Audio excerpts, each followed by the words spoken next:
Right in the middle of the state of California is a giant lake. Tulare Lake is its name.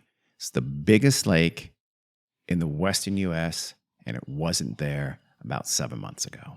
That's why I've never heard of it. Hi, welcome to the Weird World Podcast. I'm Carrie. I'm Dean. And we believe the world is weird. How about you? I think probably. I don't know if they would say it as creepy as you just said it, but sure.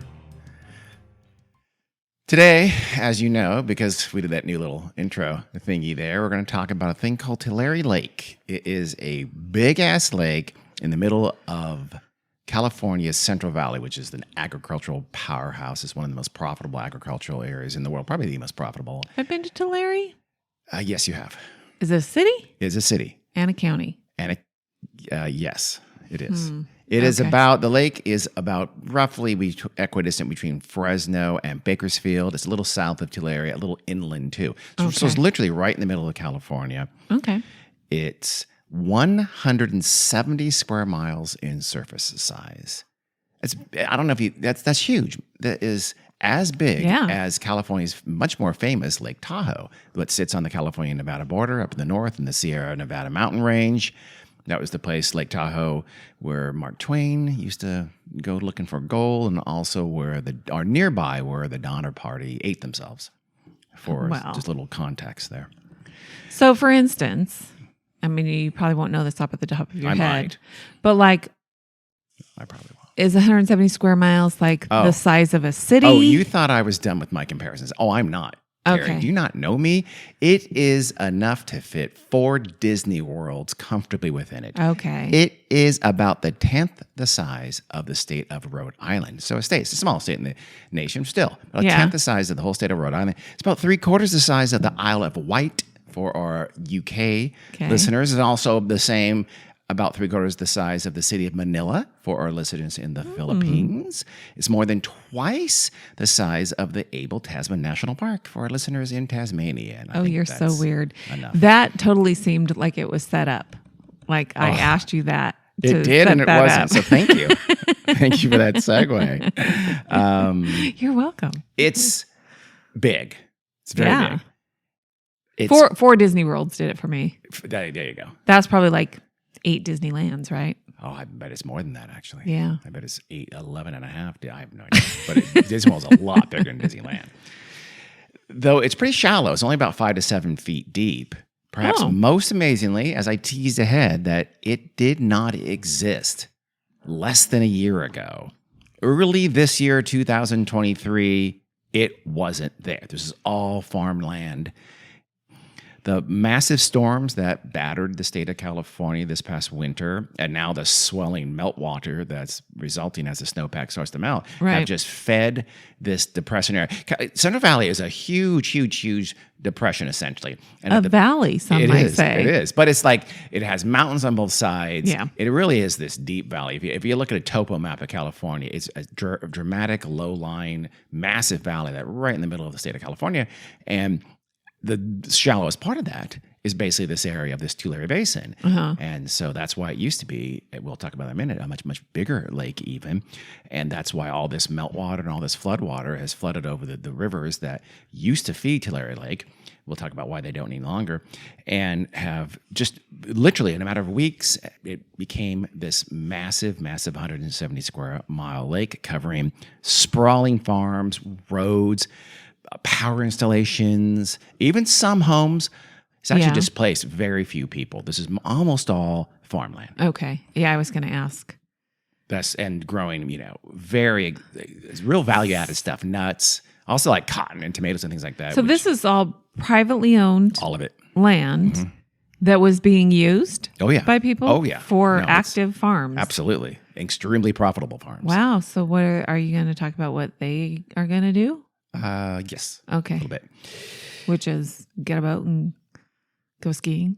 No, probably not. It goes even deeper though, because Tulare Lake wasn't there several months ago, as I mentioned, but it was there a little bit more than a century ago, even actually less than a century ago. It was there a little bit more, like the like the 19th century, let's say, even to the very, very late 19th century into early 20th century, it was a massive lake. I'll talk about how big it was in a minute, but it was huge and it had been there for millennia. So if you look at a map of California that depicts as the state looked like in, say, even the late 19th century, you would have thought, I think, that you've been being hoaxed. That's fake. You see this gigantic lake right in the middle of the state that everybody knows isn't there anymore. Right. And that just seems weird. To me, it seems very weird. Yeah. I mean, in fact, it would have been and was the biggest lake in the entire western U.S., west of the Mississippi River. Really? It's bigger than Lake Tahoe. It was much bigger even than the Great Salt Lake in Utah. Really? Yeah. Bigger area-wise, but was it deep? No, Because it isn't wasn't. Tahoe very, very deep? Tahoe's very deep. Tahoe's a different kind of lake. But in terms of surface size, it was much bigger than Tahoe. And like I say, even bigger than the Great Salt Lake.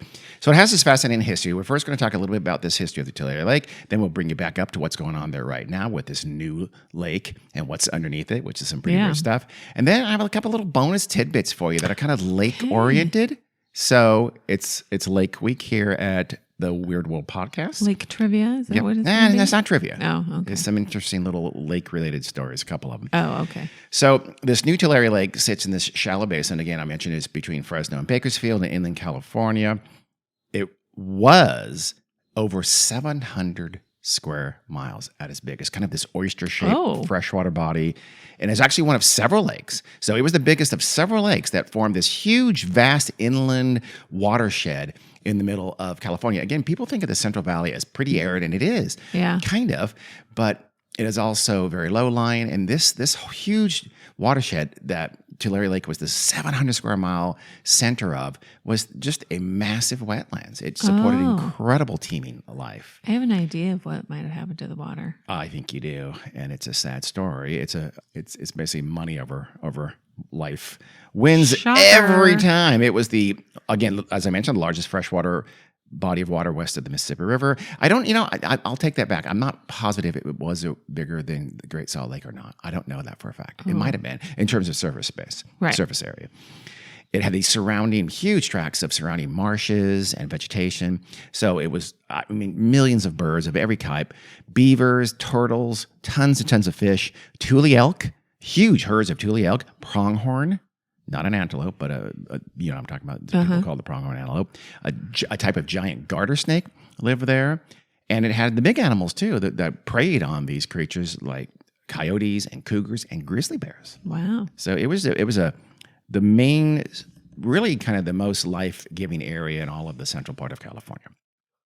And even then, though the lake was shallow, it was never more than about 40 feet deep. So it really is basically where the low-lying Central Valley goes to its lowest. Yeah. And waters from all the different surrounding rivers just sort of ended up there and formed this massive shallow lake because it didn't have I don't know this for a fact, but I think Tahoe was formed by glaciation, so it's much, much deeper. Right. Glacial formed lakes tend to be much deeper. So what's there now? The 170 square feet is what would have been Square the bottom. miles.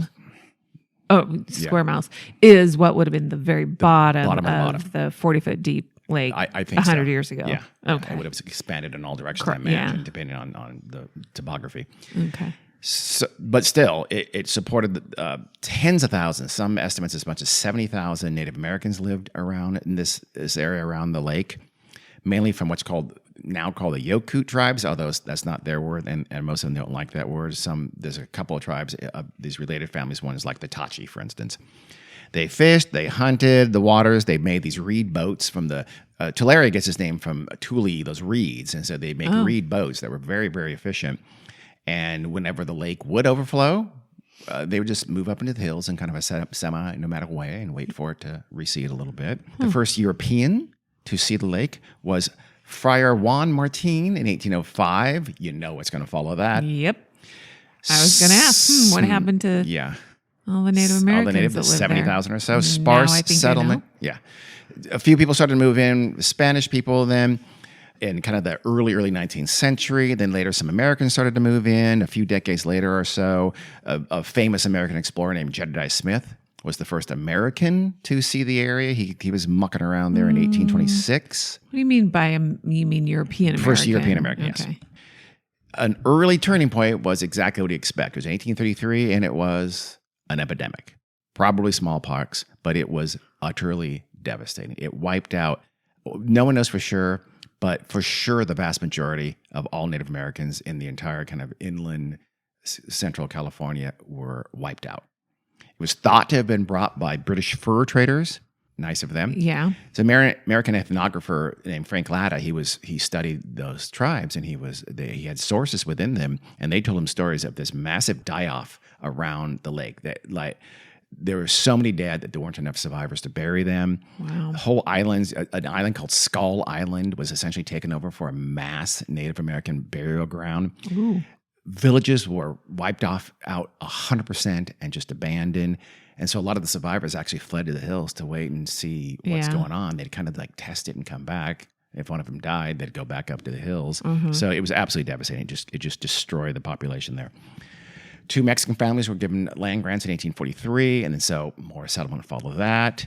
You ever heard of Grizzly Adams? Well, yes. Grizzly Adams was a real person. They made a dumb TV show about him. Didn't he have a bear or something like that?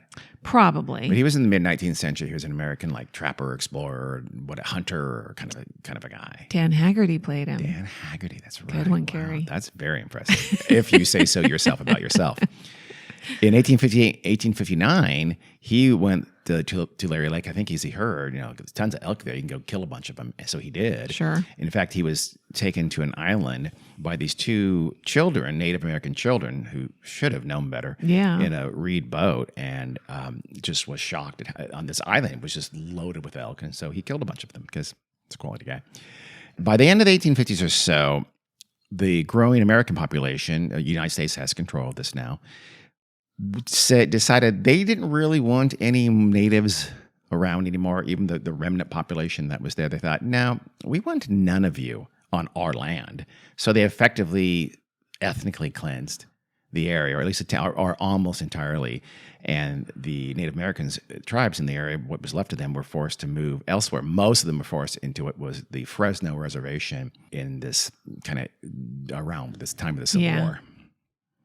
I thought this was just going to be a really happy little episode about a lake. Well, the disappearance of the lake is not happy. At the beginning, and then after this, kind of, you can really trace the beginning of the end of Tulare Lake is around this time. In 1861, 1867, there were floods, which again, it did it all the time. Right. But now you had a bunch of white people, and they had their cattle, and they're very profitable and expensive cattle, and these floods killed a bunch of their cattle. So they said, So the locals demanded that the state build dams. So they started damming the surrounding rivers, like the Kern River and the Kauai River, to control any kind of flooding, because essentially that controlled the amount of water that got, again, right. Tulare is basically just fed by rivers and by runoff. And so they were trying to control that, and it did. And that essentially started the process that would transform this giant lake, again, the biggest in the entire American West, and it would slowly transform it into nothing but rich bottomland farmland. It took time, though. The last natives were kind of hiding in the reeds, so they basically lived on some of the islands still in the lake, and would anytime a white person came around, they would hide in the reeds and be on it. So there's still a tiny population left. But in the 1870s, they decided that the white people wanted the islands for themselves, because they thought that was good grazing for our cattle. We can just we can drop them off on the island, and they can't go anywhere for the most part. Right. So it's like safe grazing. So you few remnant people, the Native Americans on those islands, you need to go now. We're going to take the last little bit of marginal land you have left here and move you, and they did. The Skull Island I mentioned that had tons and tons of skulls and some from burial. At this period, occasionally white people will go raid it for ghoulish souvenirs of those things that gave the island its name. So they'd they'd disinter Native Americans and bring the skulls back for a souvenir to put in their mantle in their home. Well, they should all be cursed. I assume they are. Yeah. I assume one of them was Josh Brolin. I don't know that for a fact. Or Josh Brolin's great-great-grandfather or something like that. Wasn't he in Poltergeist? Damn it, did I mess it up? I think so. James Brolin? James Brolin. James Brolin. The newer one Josh was... is the son. That's right. One of those Brolins. But, Wait, Josh what? is actually probably still retains that No. curse because of his dad. Poltergeist was Craig T. Craig Nelson. T. Nelson. What am I thinking? You're thinking of... Amityville. yeah. Okay, never mind. My bad. Sorry. Craig T. Nelson for sure cursed. Yeah. And frankly, rightfully so. So, meanwhile, these expanding farms were taking more and more of the water for irrigation, and the rivers were becoming more controlled. More irrigation channels were built, so there more water is being taken out, so it never got to the Tulare Lake. Yeah. So the lake is shrinking every year. It last overflowed its boundaries in 1878.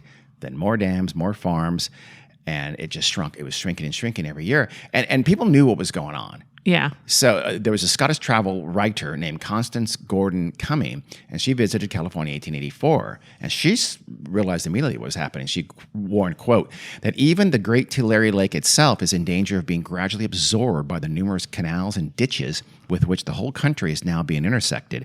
The poor lakes have simply been left to starve.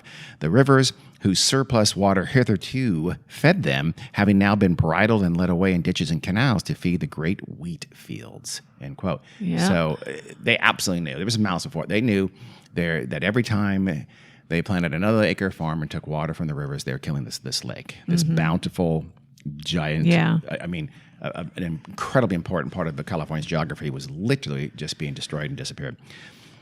The lake finally ran completely dry in 1899 during a really bad drought year. Mm-hmm. So it would, it was still watery there, still kind of marshland, and it would refill and dry up a little bit and refill. That was the first time it ever actually there was no more Tulare Lake, was 1899. But it would, in wet years, it would come back. But then there's more dams, the Kings River, the Kaweah, the Tule, the Kern rivers all were being dammed up. And then in the 1920s, a guy named J.G. Boswell and his family, they were cotton impresarios from Georgia. He came to California and said, I can grow a lot of cotton here. Cotton needs a lot of water, a fair amount of water. In the Southeast, you have it. It's called rain. Mm-hmm. Here you don't. So he took even more. He speculated and bought a bunch of land, built these massive cotton farms, and took tons and tons and tons of more water, further drying up. It's still one of the biggest agriculture companies in the world, the J.G. Boswell Company, to this day. Oh. Yeah. And so... They're not still growing cotton. Absolutely. Here? Yeah, in we still grow California? cotton in California, which is the stupidest thing in the planet. We grow cotton, we grow white rice. Yeah. It's absolutely nuts. Almonds? We grow a lot of almonds, but at least that's natural to our topography. And I know they are very water hungry. Yeah. That's true. But growing things like cotton and rice that can much better be grown elsewhere is an incredible waste of land. So, and he and those other agricultural barons fought for more water, and they took it. And that I want to be clear.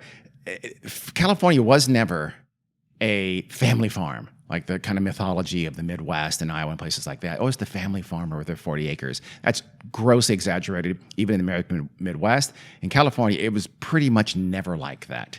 California was taken over by large agribusiness companies early on, by even the early 20th century. And today, it is pretty much 100%. You're not in the California agriculture business unless you're a pretty big organization. Most of it is, they're Fortune 500 companies. They're huge companies that are incredibly profitable, lots of lawyers and lots of people like that. And so when they want the water, they take the water. Mm-hmm. California's water laws, and all water laws, are absolutely arcane and idiotic and nonsensical.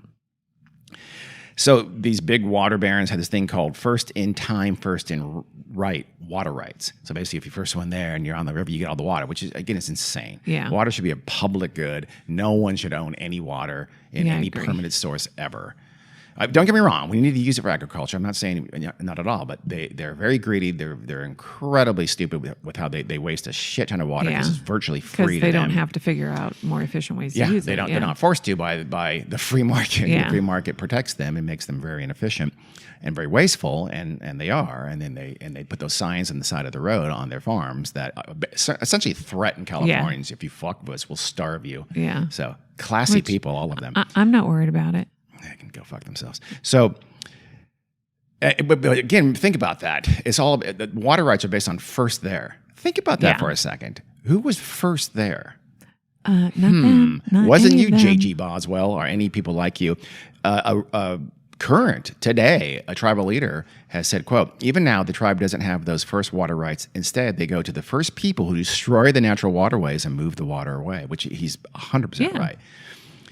Still, the lake kind of survived into modern times. As late as the 1930s, you could ride a boat on remnants of the lake. There's maybe multiple lakes by then, and you could kind of hop to rivers, and you can more or less travel from Bakersfield to San Francisco by water, by boat. You'd have to portage it sometimes, but it was still kind of possible, which is really weird. That's all dry now. There's no way to get by. You don't move by water in California any longer.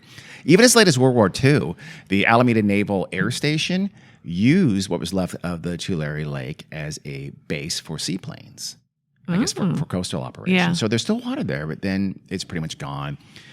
The rivers that fed Tulare got even more dammed up. They're almost bordered. They're not really even wild rivers anymore. They're basically kind of more or less semi-controlled channels at this point. It really takes the massive levels of rainwater, meltwater like we had this year to make them kind of back to their semi-wild state and have the water just be too much to handle, and happens what happens. It happened, by the way, in 1969, and 1987, and 1997, Tulare Lake reformed. It was gone in weeks or months. I don't remember. I mean, we were around in 1987 and 1997. I don't remember that. Well, why I don't know. I feel like I paid attention to a story like that back then.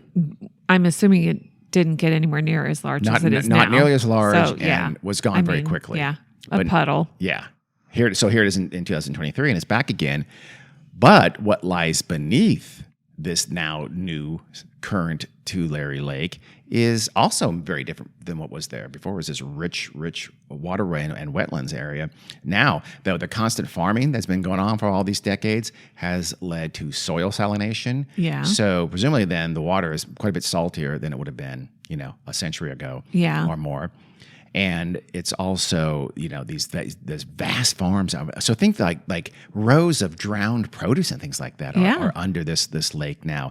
Highways are under this rural highways are under the lake, completely submerged. Would there have been produce? Because when it flooded in the winter. Well, there certainly would have been some kind of planting, I imagine. Wouldn't there have been? I don't know. I guess it depends on what the crops are. Any orchard would have been there, right? Any nut orchard or something like that, or fruits, trees would have been there. There's infrastructure down there below. Yeah. There's even a few homes, as I mentioned, and it can be a pretty dangerous place. So there's like fences, there's poles sticking up, power lines are down there. You have some of those irrigation hoses kind of snake from out of the water onto the new shore now.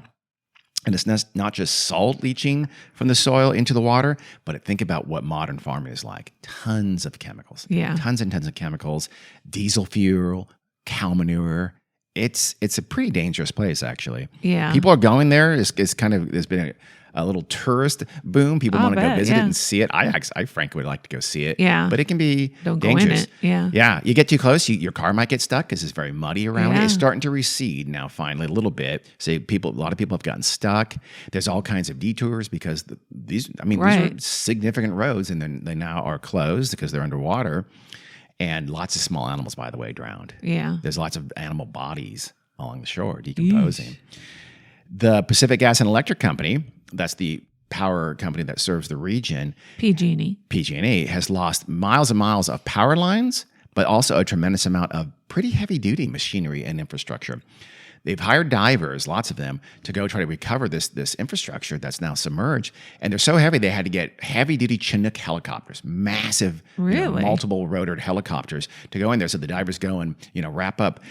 I think they've rescued about 50 electrical transformers, which can weigh as much as 13,000 pounds. Yeah. So these Chinooks, and maybe there's more than one needed, are attached to it. And you need that kind of machinery to get it out of there. Wonder how PG&E is paying for this. Our rates. Mm-hmm. We actually aren't served by them, thank God. They're our gas company. No, you're right. Yeah. But they're not. They're our electric company. Thank God. Yes. So beneath the water is also, though, new life. Tons of fish. There's catfish and all kinds of fish there. I don't know how that happens. I guess they've come from the rivers that have fed it, but it is weird. It is weird. They just adapted it, and there's tons of fish there now in Tulare Lake. There's lots of birds found it immediately because they're flying up and go, what the hell? Yeah. My great grandfather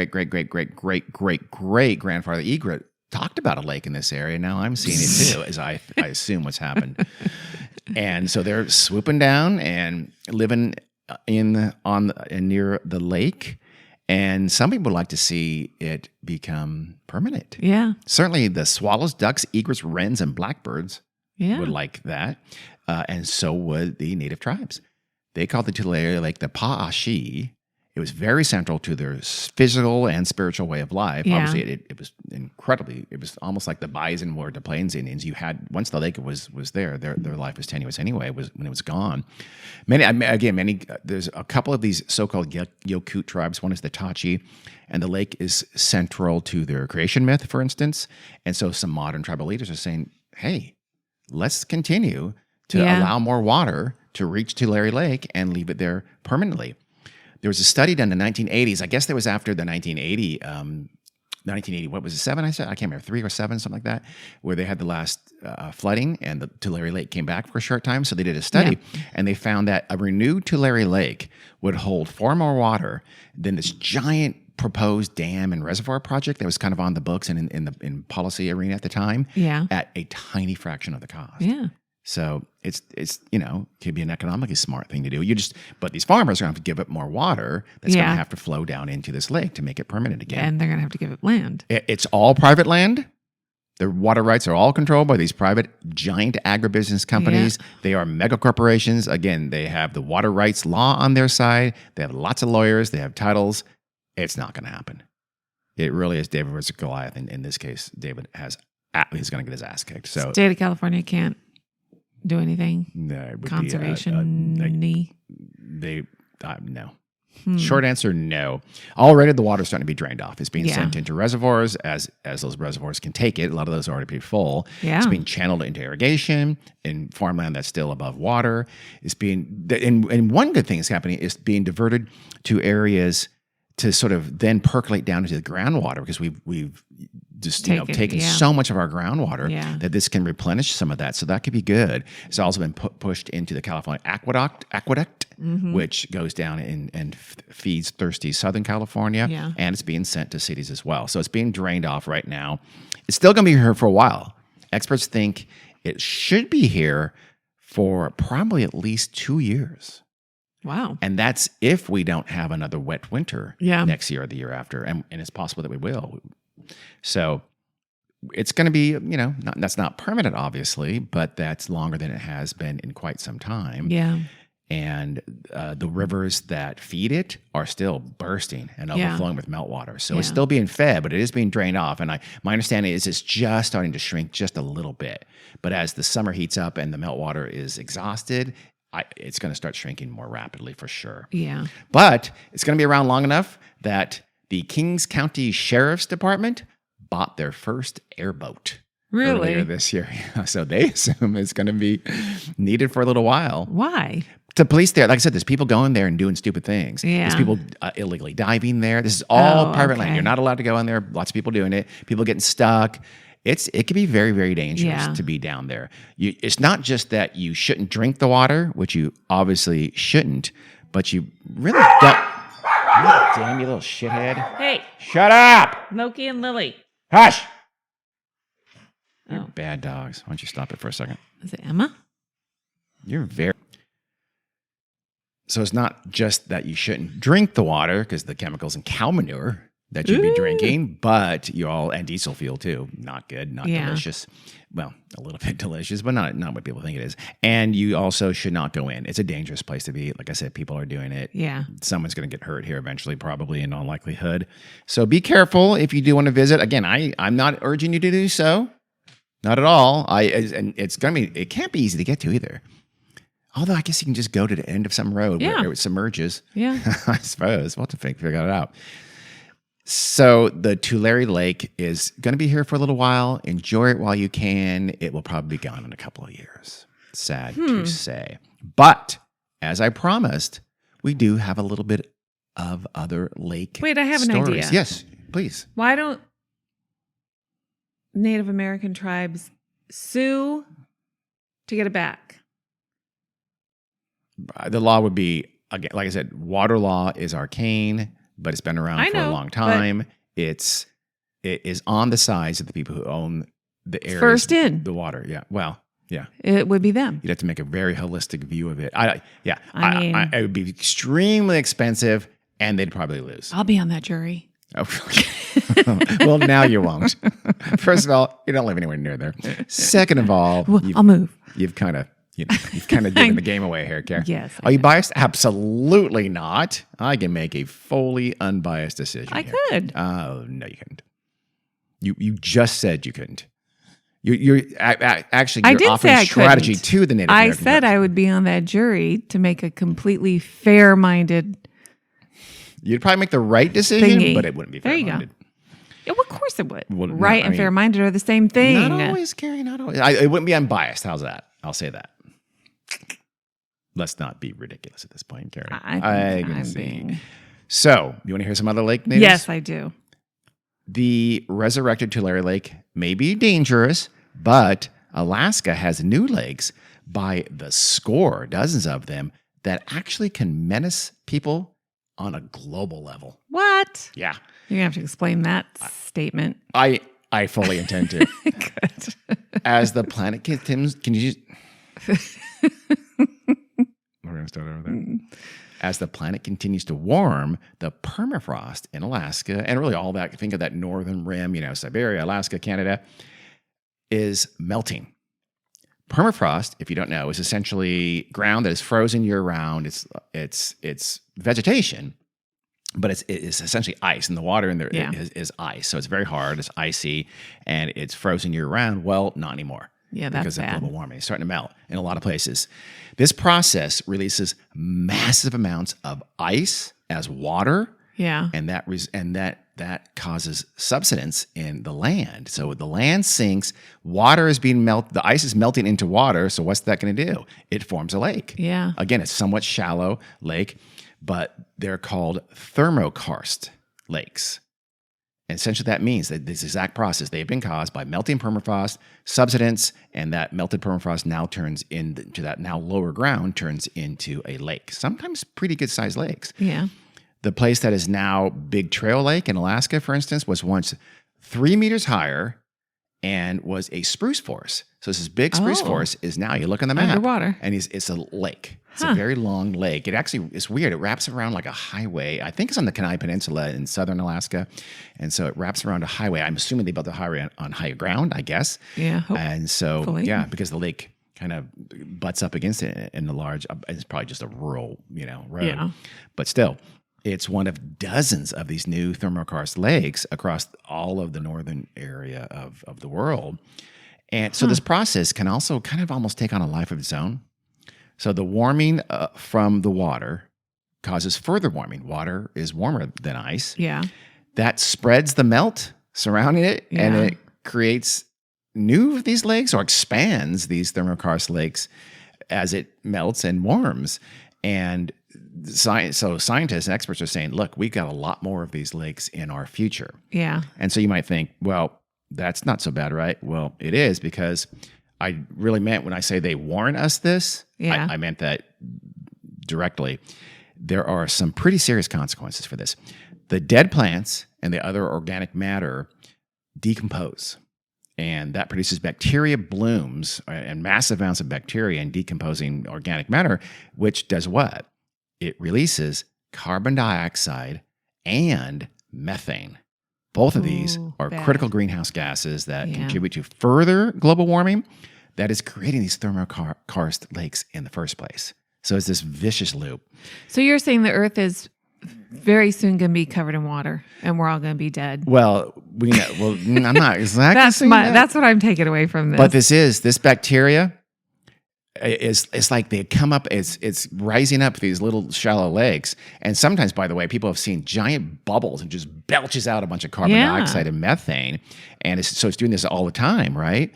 And people don't realize this. Everything's about CO2. CO2, carbon dioxide, is the main greenhouse gas. And it is because it's so ubiquitous and there's tons of it, right? Methane, actually, though, is a much more dangerous gas pound for pound. It's about 25 times more effective at trapping heat than carbon dioxide is. Yeah. So every time we release methane, it is incredibly dangerous, and it increases the global warming much more so than carbon dioxide is. It just doesn't get the attention because there's less of it. And this is why in the state of California, we are no longer supposed to be putting our food waste in our trash cans. Because of methane? Yes. Okay. Well, if you outlaw little gnats that fly around that, then I'm with you. That's why after dinner tonight, I said, don't throw that in the trash. Okay. What was that again? I forget. Your food waste, Oh, your corn corn cob. cob and your whatever. All right. All right. Good for you. Good for you, Carrie. You're super green. All right. It's the law. Yeah. All right. I'm just a law-abiding citizen. Okay. I'm just a poor law-abiding citizen. Her thumbs through her suspenders. Trying to get you to also abide by the law. It's hard. So It's not that hard. sometimes, we're moving on now. It's not about me. Sometimes these new lakes can even release something you're also familiar with. It's called nitrous oxide. Oh, everybody get high and laugh. Uh-huh. Except nitrous oxide is 300 times more powerful than CO2 in trapping heat and being a greenhouse gas contributor. So it's it's releasing carbon dioxide, methane, sometimes nitrous oxide. Nitrous oxide, by the way, can also diminish the ozone layer. This is not good. No, it's terrible. It's a very bad thing. And again, that loop is there. So the warming caused by the gas releases helps warm the planet, which in turn is going to warm and cause more thermal karst and so on and so on in this terrifying loop. I know. So I'm not off base that eventually the entire Earth is going to be covered by water. Well, not the entire Earth, but certainly the water level is going to go up more than people realize. And that's going to throw everything into a tizzy. It has incredibly planet-threatening consequences. Will this be after I'm dead? Hopefully. Or it will cause your death. So fingers crossed. So this is bad, but it's not all bad news. Well, it sounds all bad. It does sound pretty bad. I'm not going to lie about that. This is a real downer of an episode now. It kind of is. So, hold on one second. It's not all bad news in the sense there's also some other lakes being formed. And if you're a fan of lakes, maybe you like these lakes. Because what? You're not a fan of lakes? You're not a lake fan? I'm a Laker big fan of lakes. Okay, I'm good. a big fan of the way you're trying to turn this around for me. I am. Well, actually, you'll see. Okay, You'll see. God. Global warming has caused the creation of new lakes throughout the Alps in Europe, especially Switzerland. And these ones aren't so dangerous, and they actually can be quite picturesque. Well, because they're not shallow now, because there's lots of topo there in Switzerland, so they don't just form in little, like in these permafrost ones, they have lots of vegetation there, right? And they're very shallow and just starts dying off and decomposing and releasing gas. These ones don't. These might be a little deeper, a little more like, they're more like alpine lakes. Okay, there's just more water melting and glaciers are melting, so these lakes are being formed, but they're pretty. Okay, and in fact, experts estimate there are now over 1,000 more lakes than there were in the mid-19th century. They have good data going back quite a ways. They think about 1,200 have been formed in those last 170 years or so, and about 1,000 of those are still in existence as we speak here today. It's accelerating. 80 have been added. These lakes have been added in the last decade, and from the decade from 2006 2016, experts were counting 18 new lakes per year. Wow. Think about that throughout the Alps. I think most of this study has been in Switzerland. In fact, hold on one second. Though these lakes aren't dangerous from a climatic view, as I said, as I tried to sugarcoat it, naturally there is a downside. At least a little bit of a downside. In this sense, these lakes, as they swell and get bigger, there is the risk that they're going to burst some of these old dams down, I guess, river, the release river from them. And that in Europe, Switzerland, there's almost always a village or a town or something like that below those dams. So there's a real increasing risk that they're going to have some catastrophic floods that are going to overrun some of these towns in the future because of these swelling lakes caused by global warming in the Alps. So, and you know what that's going to cause? What's that going to cause? A revenant situation. A what now? A revenant situation. Why would you think that? Remember that show? I vaguely do. It was a French show that was good. Yeah. We tried to remake it here in America. And it was bad. And it was not so good. And it was something about dead people came back. Yeah. Not sure why you think flooding dams are going to Because that's what started it. Is that what it was? Yeah. Okay. A whole village, a whole town got flooded and turned into a lake it was in France, but it was ripped from today's headlines. Yeah. Ripped probably in the French Alps, I assume. Yeah. Very, very good memory, Carrie. Yeah. So it's a good show. Let's wrap these all together. You consider the Tulare Lake and what's happening. It's growing back and taking over this farmland. Alaska their new lakes are killing us. And Switzerland, their new lakes might kill some people in the not too distant future. It kind of sounds like karma because we killed so many lakes and now the lakes are trying to kill us. Fair? Question mark? Kind of. It seems like. We've destroyed a lot of lakes. Yeah. What happened to Tulare Lake? That's writ small and many other lakes. Yeah. There's lots of other disappeared lakes. There's also, through damming up rivers, we've made new lakes. Those are reservoirs, but those are, a fraction of what I assume, but I don't know. But I know we've destroyed other lakes. Just Tulare Lake was, again, to me, this is so weird because it was just a huge lake. Again, if you looked at the California map, it's like your eye, the first thing it'd see would be this massive body of water in the middle of the state of California, and it is 100% completely gone 8 months ago, and again in 2 years. That's nuts to me. So that is the story of Tulare Lake, and as well as the scary Alaska lakes, and the pretty but potentially devastating new lakes in Switzerland. Mm-hmm. I hope you enjoyed our lake show. Did you? Okay. To a certain degree. Do you want to go to Tulare Lake? No. I kind of do, but giving me something else to be a little bit worried about. You don't need anything else. Wasn't there a lake? I want to think it was in Africa, somewhere in Africa. Oh, I know. Yeah, with the deadly gas bubble in it that and exploded and killed a bunch of people near. Did it explode? Oh, I think it did. I mean, when I heard about it, it was down there, and they were trying to figure out solutions. Well, I think one before that did explode and kill a lot of people okay. on the shores of that lake. Yes. I never got an update, so I don't know. If it happened again, I bet he probably would have heard if it happened again and killed a lot of people. I mean, there is a bubble. There was a bubble. Yeah. I heard. I think they popped it with a huge needle. No, one. Okay. I mean, it's still going to kill people. How about a needle with a hole in it, and it was like a mile high, and they let the gas slowly out way above. Because I'm sure they had a mile-high needle in the middle of Africa. They just make a mile-high needle. It can't be hard. It's like a hypodermic needle, but times a lot. I'm going to have to look this one up. I think that would handle it. And maybe a big syringe that you pull it back to get the gas in, but it's a syringe is roughly, I'm going to say 60 feet long with the needle about a mile. And this is doable. Mm-hmm. We have technology. AI can do it. I'm assuming because we think AI can do everything. Yeah, they could just ask Chat BGT or whatever it is. How do we make a giant needle to save those people in Africa? So that is the story of Tulare. That was the story of Tulare Lake. Hopefully that was weird for you. It was weird for me.